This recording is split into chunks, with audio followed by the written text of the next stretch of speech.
여러분 혹시 이러한 질문 혹시 들어보신 적 있으십니까? 여러분 부자이십니까? 혹시 이러한 질문 혹시 들어본 적 있습니까?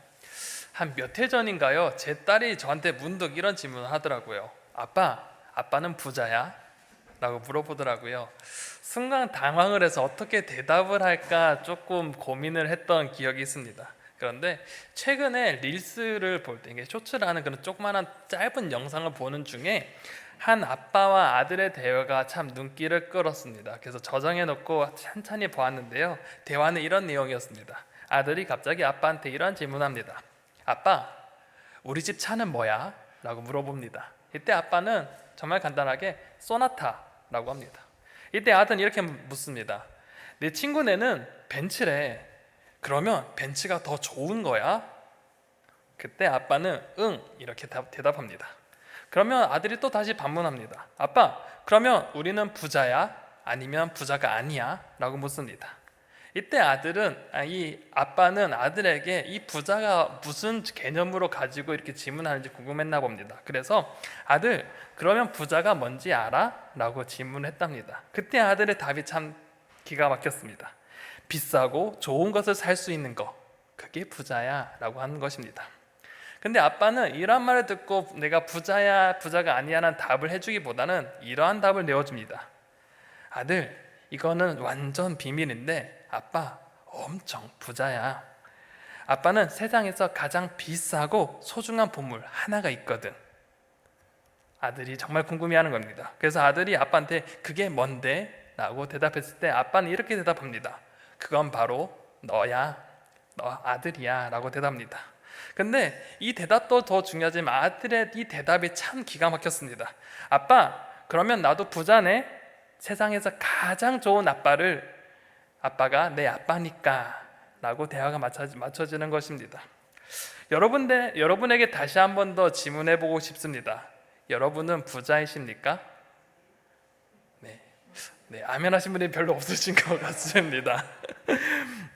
우리는 흔히 부자라고 하면 우리는 딱 한 가지를 떠올립니다. 여러분 혹시 제가 부자입니까? 라고 물어봤을 때 여러분 어떠한 부자를 여러분 생각하고 계셨습니까? 혹시 아들과 아빠를 혹시 생각해 보신 분 계십니까? 혹은 옛날에 우리 버스에 탈 때 이 벨이 있었잖아요. 그게 뭐였죠? 부자였죠.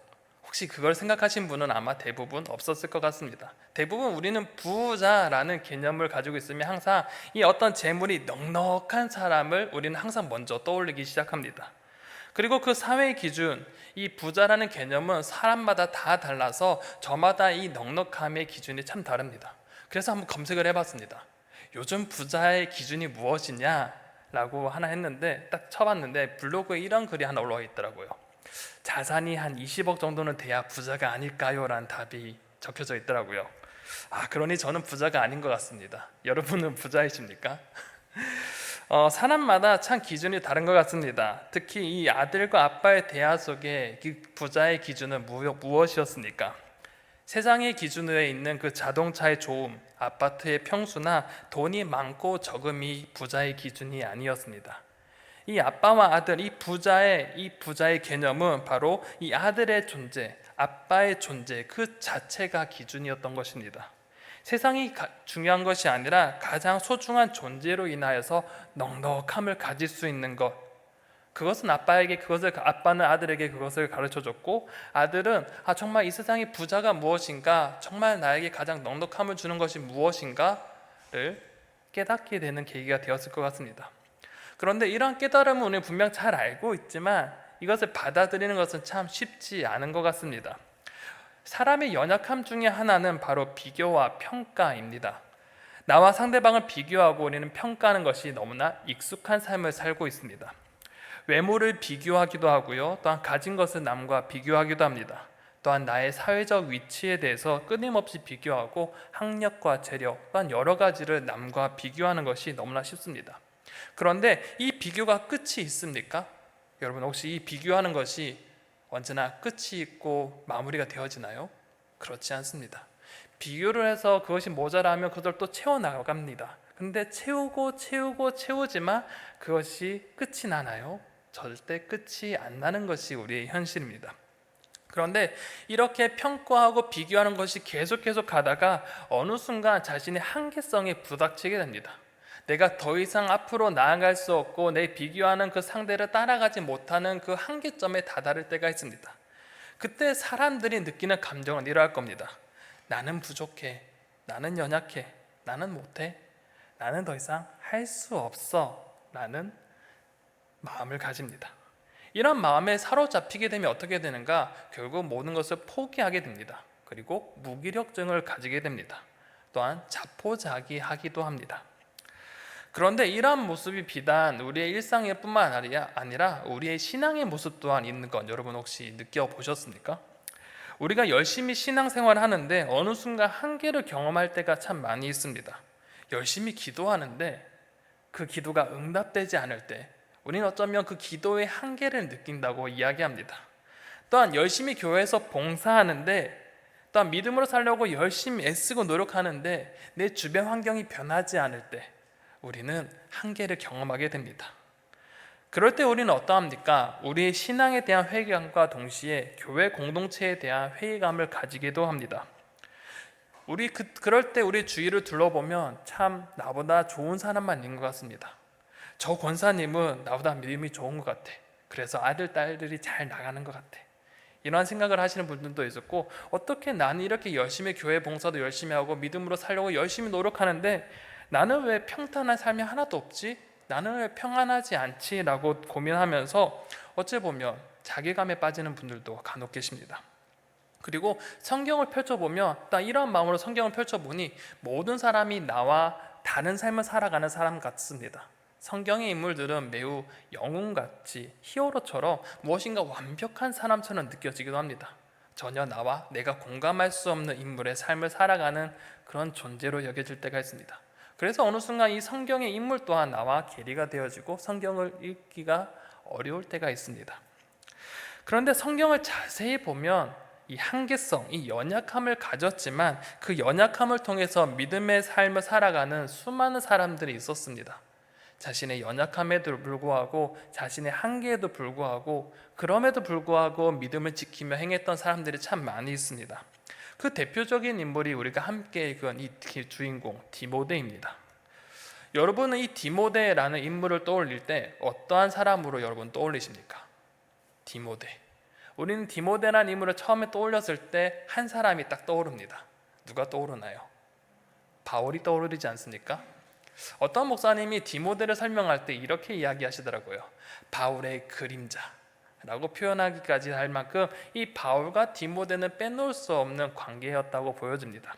이 바울의 신실한 동역자로 우리는 너무나 잘 알고 있고 바울의 영적 아들로서 바울을 통해 철저히 훈련받은 사람, 이 바울과 함께 동역함으로써 위대한 일을 해낸 사람, 우리는 그 사람이 디모데라고 우리는 생각합니다. 여러분도 그렇게 생각하지 않으십니까? 그런데 이렇게 신실하고 모범을 보인 믿음의 사람으로서 이 디모데의 어쩌보면 그 이름의 뜻과도 똑같이 살아갔던 것 같습니다. 디모데의 그 이름의 뜻이 무엇인가? 하나님을 경외하는 사람, 하나님께 사랑받는 자의 뜻을 가지고 있습니다. 디모데 이름이 뜻이 너무 좋지 않나요? 디모데, 하나님을 경외하는 자, 하나님께 사랑받는 자. 어찌 보면 이 이름의 뜻처럼 살아왔던 사람이 디모데가 아닐까 생각되어집니다.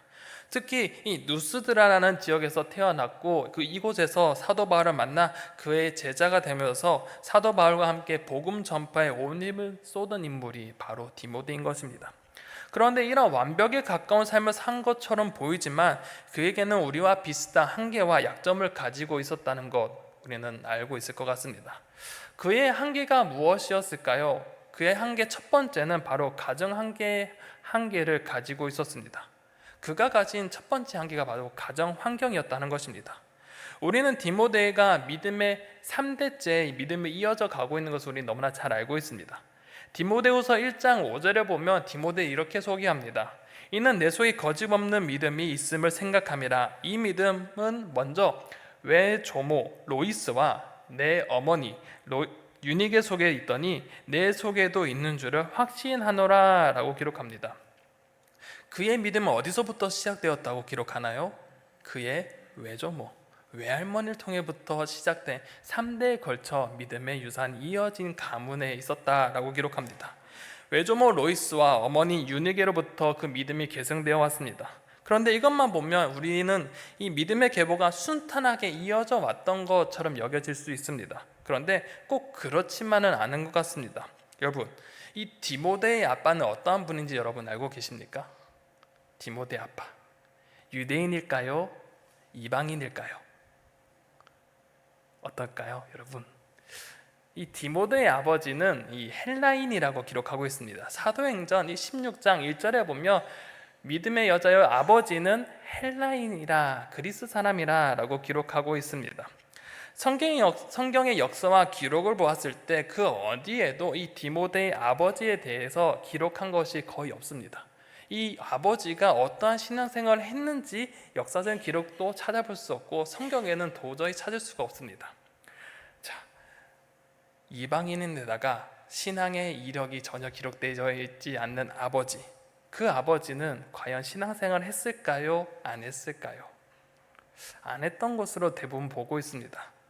어찌 보면 이 아버지는 이 아들의 신앙에 대해서 무관심했을 수 있을 것 같다라는 생각합니다. 그 이유가 무엇이냐? 이 사도행전 16장 이후에 1절 이후에 보면 디모데는 할례를 받지 않았다라고 기록하고 있습니다. 다 큰 청년이 할례를 받지 않았다. 대부분 할례는 태어나자마자 얼마 뒤에 할례를 받잖아요. 그런데 다 큰 청년이 할례를 받지 않았다는 것입니다. 왜 그럴까? 여러 가지 고민도 해보고 여러 분들을 찾아봤지만 다른 이야기는 없었습니다. 다만 유추할 수 있었던 것은 이 아버지가 신앙적으로 무관심했었던 것이 아닐까라고 생각해 볼 수 있고, 더 중요한 것은 이 디모데는 정통 유대인으로서 인정받지 못했다라고 볼 수 있을 것 같습니다. 하지만 이러한 가정 환경 속에서도 디모데가 믿음을 가질 수 있었던 것이 무엇일까? 바로 우리가 잘 알듯이 외조모와 어머니의 헌신 때문이었습니다. 외할머니와 어머니의 그 삶을 통해서 신앙의 가르침으로 인해 그는 믿음을 가질 수 있게 되었고, 또한 거짓없고 순전한 믿음을 지켜나갈 수 있었던 것입니다.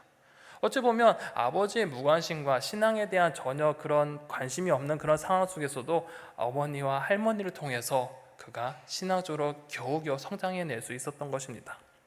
두 번째 이 한계점은 무엇일까요? 디모데는 이 허약한 육체를 가진 사람이었습니다. 육신의 연약함을 가지고 있었던 사람입니다. 사도 바울은 디모데가 이 허약한 육체를 가지고 있었던 부분에 대해서 매우 걱정하는 부분들이 있습니다. 디모데전서 5장 23절에는 이렇게 기록하는데요.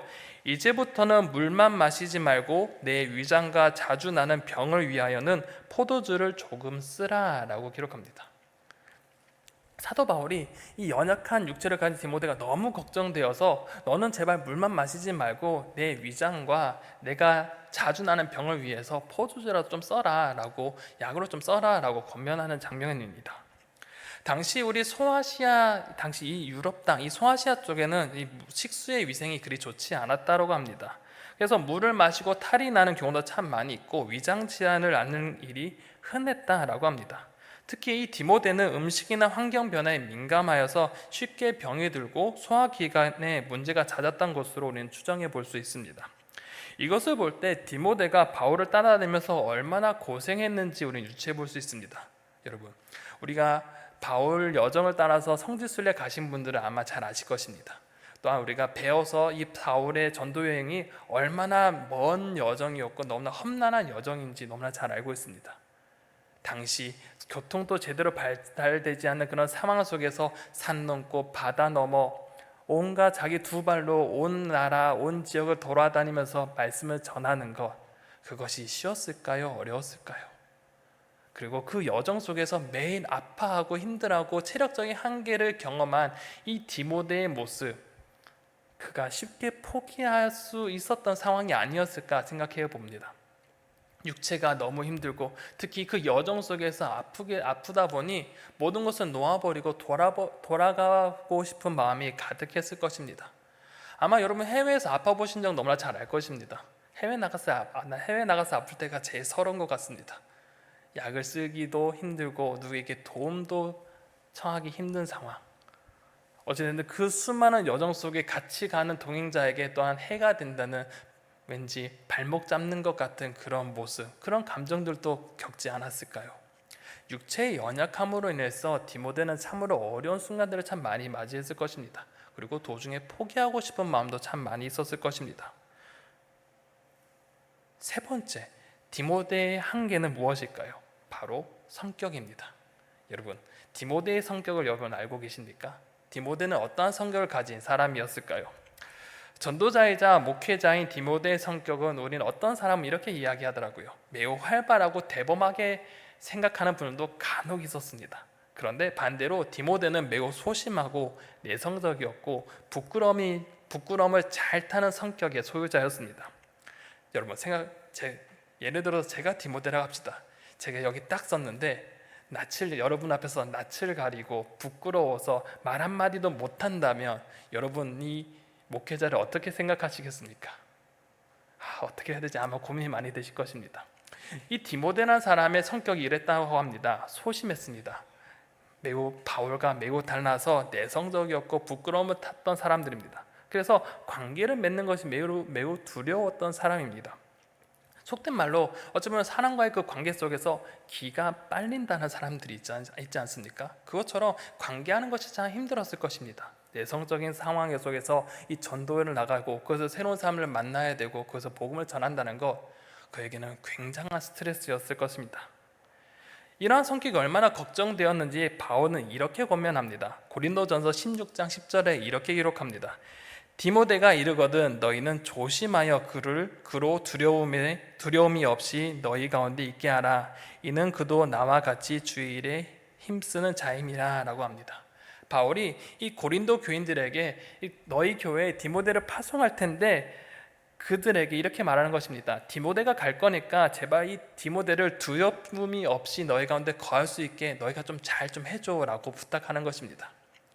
당시 고린도 교회가 어떠한 교회인지 여러분 생각나십니까? 당시 고린도 교회는 매우 피터지게 분쟁했던 곳이 바로 고린도 교회였습니다.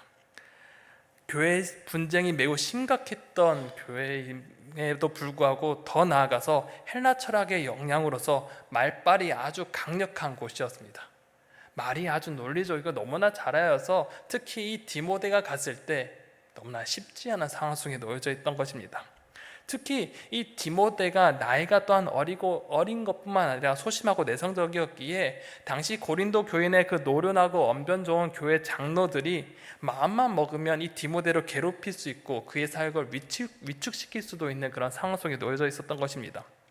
그래서 어찌 보면 디모데 입장에서는 이 고린도계 이 분쟁이 있는 교회에 가서 그 분쟁을 해결하는 것이 매우 지옥에 가는 것과도 같은 심정이었을 것입니다. 정말 가기 힘들었을 것입니다. 그런데 그 또한 그런 것을 감당했던 것입니다. 마지막으로 이와 연관돼서 마지막으로 이 디모데의 한계는 바로 연소함에 있습니다. 연소함, 나이가 적다는 것입니다. 앞에서 언급된 것처럼 디모데의 나이는 바울에 비해서 매우 어렸던 것으로 기록됩니다. 이 디모데가 바울과 2차 전도 여행을 했을 때의 나이가 당시 23세에서 25세 정도로 보고 있습니다. 그리고 이 에베소 교회를 목회할 때의 나이가 무엇이냐? 에베소 교회 담임 목사를 했을 때가 30대라고 여겨집니다. 추정할 수 있습니다. 특히 디모데전서 4장 12절 상반절에 보면 바울이 디모데를 언급할 때 이렇게 합니다. 누구든지 내 연소함을 업신여기지 못하게 하고 합니다. 이때 연소함이 보통 40세 이하의 사람을 연소함이라고 표현합니다. 즉 디모데는 40살도 안 된 어린 사람이 에베소 교회를 목회한다는 것입니다. 자, 여러분 생각해 볼까요? 40에 제가 딱 올해 만 40이거든요. 저보다 더 어린 사람이 이 교회의 담임 목사가 되었다. 여러분 어떻습니까? 쉽게 그분을 청핑할 수 있었을까요? 참 쉽지 않았을 것 같습니다. 특히 에베소는 당시 교회 중에 상당히 큰 규모의 교회였습니다. 예를 들어서 우리 옆에 있는 큰 교회 세문안 교회 목사가 30대 중반이다. 참 사회적 평판을 볼 때 많은 아마 두려움과 우려가 있을 것 같습니다. 우리 주변에도 볼 수 있습니다. 나이 연소한 사람들 볼 때 나이 많으신 분들이 어떻게 생각하죠? 경험이 어찌됐든 많이 적기 때문에 많이 배워야 될 사람으로 우리는 보게 됩니다. 미숙하고 아직 많이 모른다라고 여겨질 때가 참 많이 있습니다. 특히 옛날이면 더더욱 그랬을 것입니다. 세상적 지식을 많이 접하지 못한 연소한 자이기 때문에 어린아이처럼 취급할 수도 있었을 것입니다. 단지 어린아이라고 무시당하는 그 모습을 통해 이 디모데가 겪은 그 어려움을 우리는 충분히 상상해 볼 수 있을 것 같습니다. 이렇게 디모데는 여러 한계성을 가지고 있습니다. 디모데는 가정 환경에 대한 리스크도 가지고 있었고, 허약한 육체에 대한 한계를 가지고 있었고, 소심한 성격을 가지고 있었고, 나이가 어린 연소함의 한계를 가지고 있습니다. 근데 이렇게 정리해 보니까 이러한 한계점은 뭔가 우리가 경험하는 한계성과 매우 동일합니다. 우리는 가정 환경과 성격과 신체적 어떤 문제와 나이와 이런 것들을 우리는 직접적으로 겪는 한계성을 우리는 똑같이 경험할 때가 참 많이 있습니다. 그런데 디모데는 이러한 한계를 뛰어넘어 그리스도의 충성된 제자로, 믿음의 일꾼으로 살아갔다라는 것입니다. 어떻게 그는 이 한계를 뛰어넘을 수 있었을까요? 그는 어떻게 자신의 한계를 넘어서 충실한 하나님의 제자, 충실한 일꾼이 될 수 있었을까요? 그 첫 번째는 바로 연소함의 한계를 믿는 자의 모범으로 극복해 나갔습니다. 디모데전서 4장 12절에 다시 보면 연소한 디모데를 향해 다음과 같이 권면합니다. 우리 디모데전서 4장 12절을 함께 읽어볼까요? 함께 읽겠습니다. 시작.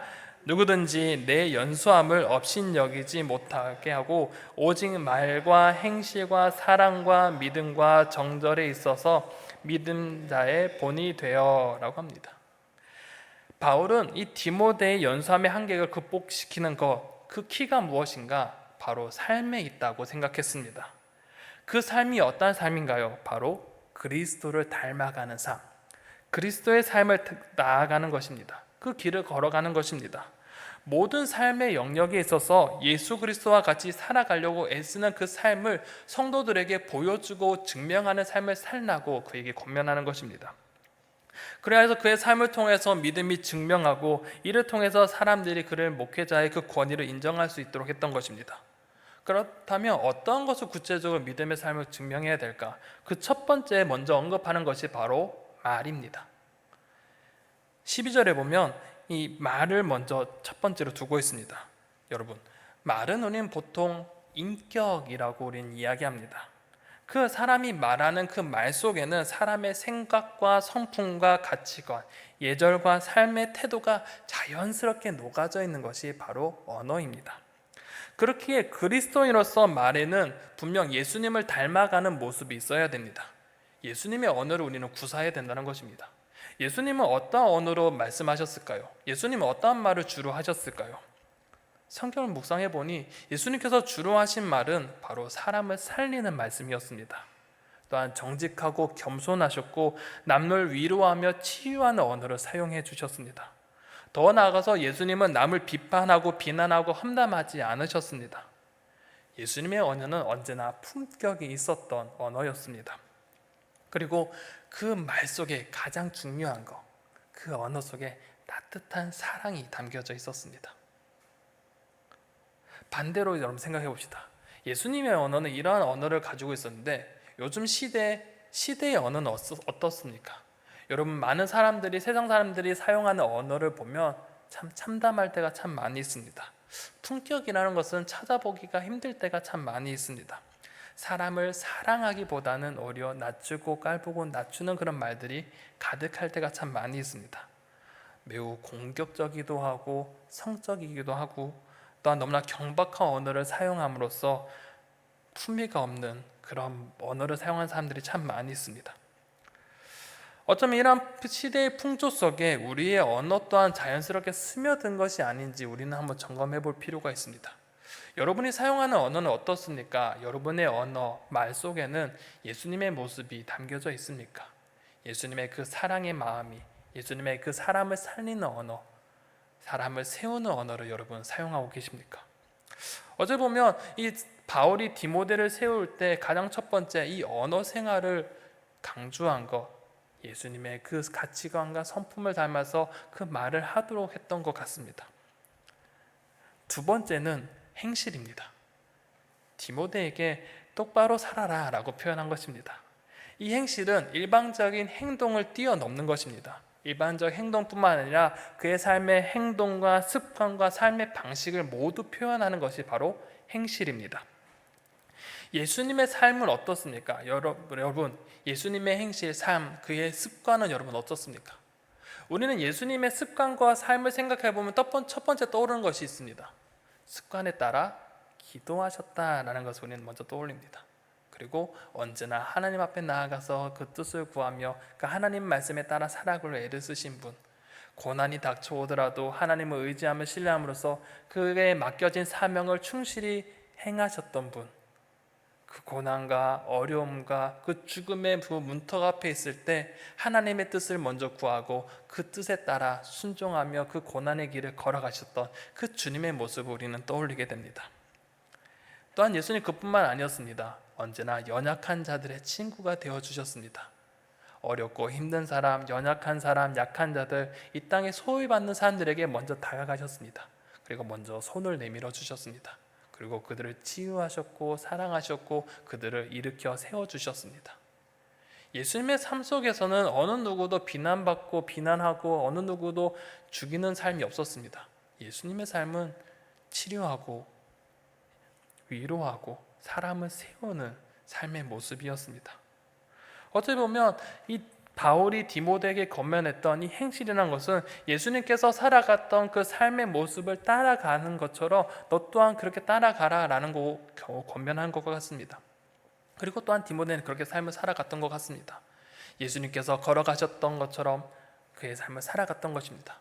그런데 이 삶이 어떠한 삶일까? 앞서 말했던 말과 행위가 일치된 삶입니다. 어찌 보면 이건 더 나아가서 믿음과 행위가 일치하는 삶이라고 우리는 생각해 볼 수 있습니다.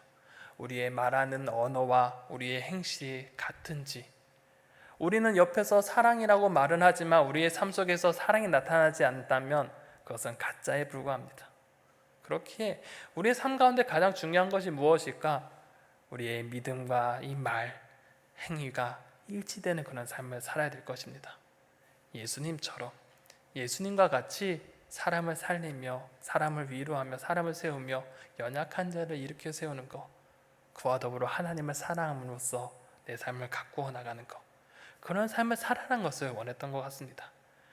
또한 그뿐만 아닙니다. 그 외에도 사랑과 믿음과 정절 또한 그러합니다. 이런 모든 삶의 영역에서 주님을 닮아가고 바른 삶을 살아내라는 것, 믿음의 삶으로 드러내고 믿음의 행실로 그 믿음이 증명되어지는 삶, 그런 삶을 살아갈 때 그의 연수함이 감춰지고 난 그 연수함을 뛰어넘을 수 있는 것입니다. 그렇게 그 한계를 뛰어넘은 첫 번째가 바로 믿음의 본을 보이는 것, 예수님 따라 사는 삶인 것입니다. 두 번째, 그의 한계를 극복할 수 있었던 것은 바로 하나님의 능력으로 극복할 수 있었습니다. 디모데의 성격을 여러분 다시 한 번 더 떠올려 봅시다. 디모데의 성격은 소심하고 내성적이고 부끄러움이 많은 청년이었습니다. 그리고 너무나 나이가 어린 연소한 사람이었습니다. 그런데 이것을 극복할 수 있었던 것 모두 하나님의 능력 때문이라고 기록합니다. 디모데후서 1장 7절에서 8절 말씀에 보면 이런 말씀이 있는데요, 우리 오늘의 본문의 말씀인데 다 같이 한번 읽어보겠습니다. 함께 읽어보겠습니다. 시작. 하나님이 우리에게 주신 것은 두려워하는 마음이 아니요 오직 능력과 사랑과 절제하는 마음이니 그러므로 너는 내가 우리 주를 증언함과 또는 주를 위하여 갇힌 자 된 나를 부끄러워하지 말고 오직 하나님의 능력을 따라. 아멘. 그의 사역에서 두려워하는 것이 참 많다고 했습니다. 이 두려워한다는 것은 다시 말하면 의기소침한 것입니다. 그의 삶에 그의 사역 속에서는 이러한 상황들이 참 많이 있었습니다. 고린도 교회도 그랬고요, 에베소 교회도 목회했을 때 여러 어려움성이 참 많이 있었습니다. 자기보다 능력이 많은 또한 언변이 좋은 장로들이 참 많이 있었고, 또한 그가 목회자로 서려고 했을 때 항상 자신과 함께했던 바울보다 능력이 부족한 것처럼 보였을 수도 있을 것 같습니다. 사도 바울은 담대하고 언변이 매우 뛰어났지만 정작 자신은 그렇지 않았기 때문에 참 목회하는 것이 두려웠을 것입니다. 하지만 그가 목회자로 설 수 있었고 그가 가진 사명을 감당할 수 있었던 것은 다름 아닌 바로 복음과 함께하기 때문이라고 본문에서 말하고 있습니다. 8절에 보면 복음과 함께 고난을 받으라 라고 권면한 것 같이 그가 소심함을 극복할 수 있었던 힘은 바로 오직 하나님의 능력을 따라 복음과 함께 했기 때문입니다. 이것은 나의 힘으로 감당할 수 없는 것입니다. 내 힘으로는 한계가 분명히 있습니다. 디모데의 모습을 볼 때 목양할 대상과 바울에 비해서는 나 자신은 너무나 연약한 존재였던 것입니다. 바울과 비교하면 언변도 약했고 장로들에 비해서는 헬라 철학도 너무나 약했고 언변도 뛰어난 사람이 아니었습니다. 또한 분쟁이 많은 곳이었기에 서로 감정이 격해져 있는 곳, 어느 누군가 꼭 죽어야만 했던 것 같은 분쟁이 심각하게 있었던 그곳에 디모데가 들어가서 목회를 해야 되는 그런 상황 속에 놓여져 있습니다. 사람의 생각으로 봤을 때 분명 두려워할 수밖에 없는 상황 속에 놓여져 있습니다. 나의 모습을 보나 내가 목회해야 될 그 상황 속을 보나 모든 것이 최악의 상황 속에 놓여져 있었던 것입니다. 그런데 이러한 불가능하고 한계가 많은 것에서도 그가 붙잡은 것은 단 한 가지였습니다. 바로 하나님의 능력, 복음을 붙잡았던 것입니다. 하나님께서 나와 함께 하신다, 하나님께서 내게 능력을 주셔서 이것을 감당하게 하실 것이라는 그 믿음을 가졌던 것입니다. 하나님의 능력을 붙잡을 때 무서운 사자굴에 들어가더라도 사명을 붙잡고 감당할 수 있었던 것입니다. 서로 싸우는 그곳에서도 복음을 들고 담대히 나갈 수 있었던 것이었습니다. 그런데 분명 이 디모데 삶뿐만 아니라 예수님 또한 그러하셨습니다. 하나님에 대한 신뢰와 믿음이 있었고 하나님께서 주신 그 사명을 잘 감당할 수 있었던 것, 바로 하나님과 함께 있고 하나님의 능력을 의지했기 때문입니다. 예수 그리스도께서 십자가의 그 고난의 길을 걸어갈 수 있었던 것, 모든 것이 하나님께 맡기고 의지하며 하나님 뜻에 내 삶을 전적으로 드렸기 때문에 가능했던 것입니다. 그렇게 우리는 어떠했습니까? 예수님의 그 삶을 통해서 우리는 영원한 생명을 선물로 받았지 않습니까? 비록 디모데는 육체의 연약함, 그러한 자신의 한계성이 있었음에도 불구하고 절망하지 않고 온전히 주님을 의지하며 그 주신 힘을 가지고 최선을 다해 사명을 감당해낼 수 있었던 것입니다. 그러기에 그의 허락된 사명을 수행해 나갈 수 있었고, 그로 인해 많은 사람들이 그로 인하여서 하나님 말씀을 붙잡고 살아갈 수 있었던 것입니다. 사랑하는 성도 여러분, 오늘 디모데는 분명 연약하고 한계가 뚜렷했던 사람입니다. 그런데 그가 그러한 한계에도 불구하고 충성된 하나님의 사람으로 살 수 있었던 힘은 다른 어떤 것이 아니었습니다. 그의 힘에 있지 않았습니다. 자기의 힘과 능력으로 그 한계를 뛰어넘지 않았던 것입니다. 그가 한계를 뛰어넘을 수 있었던 것, 그 진짜 힘은 바로 예수 그리스도인 것입니다. 그것은 주님을 닮아가는 삶이기도 합니다. 주님께서 걸어가신 그 길을 뒤따라가는 삶을 살아갔던 것입니다. 예수님께서는 언제나 하나님과 동행하셨고 그분의 말씀을 따라 구원의 사명을 감당하셨습니다. 어렵고 험난한 길이었지만 하나님의 능력으로 그 고난의 길을 걸어내셨고 마침내 우리에게 영원한 생명의 길을 열어주셨습니다. 인간의 죽음의 한계를 십자가에서 끊어내셨고 부활과 생명, 그 능력을 우리에게 허락해 주셨습니다. 그렇기에 우리는 이 한계 속에서도 전능하신 하나님과 함께 살아갈 때 하나님의 능력으로 이 한계를 뛰어넘을 수 있는 것입니다. 사랑하는 성도 여러분, 여러분의 한계는 무엇입니까? 여러분이 지금 부딪히고 있는 한계성은 어떠한 것입니까? 여러분의 건강입니까? 여러분의 성격의 연약함입니까? 가정입니까? 환경입니까? 그러나 중요한 것은 이 한계에 머물러 있거나 낙심하고 주저앉는 것이 아니라 바로 여러분과 함께 하시는 하나님을 바라보며 그분을 의지하시기 바랍니다. 여러분, 설교를 시작하면서 아들이 자기도 부자라고 이야기했던 것 여러분 다시 한번 기억해 봤으면 좋겠습니다. 아들이 부자라고 할 수 있었던 것, 나보다 힘이 센 나와 함께하는 아빠가 있기에, 아빠가 나와 함께하기에 이 세상이 그 어떤 것보다 넉넉할 수 있었던 것을 깨달았습니다. 여러분, 여러분의 아빠는 누구입니까? 여러분과 언제나 함께 하시는 그 아빠는 누구입니까? 하나님께서 여러분의 아빠가 되셨습니다. 전능하신 하나님께서 이 땅에 그 어떤 것보다 뛰어나신 전능하시고 만유의 주제이신 하나님께서 여러분을 친히 자녀 삼아 주셨고 그분이 여러분과 함께 하시겠다고 약속하셨고 지금도 여러분 삶 가운데 개입하시며 함께하고 계십니다. 여러분 부자이지 않습니까? 그렇게 우리는 마지막으로 이 고백을 하면서 담대하게 삶을 살아갔으면 좋겠습니다. 저를 따라해 보시겠습니까? 내게 능력 주시는 자 안에서 내가 모든 것을 할 수 있느니라. 모든 것을 할 수. 이 고백을 늘 생각하시면서 나는 부족하지만 나와 함께 하시는 하나님을 의지하며 예수 그리스도의 길을 걸어가는 저와 여러분들이 되시기를 간절히 소망합니다.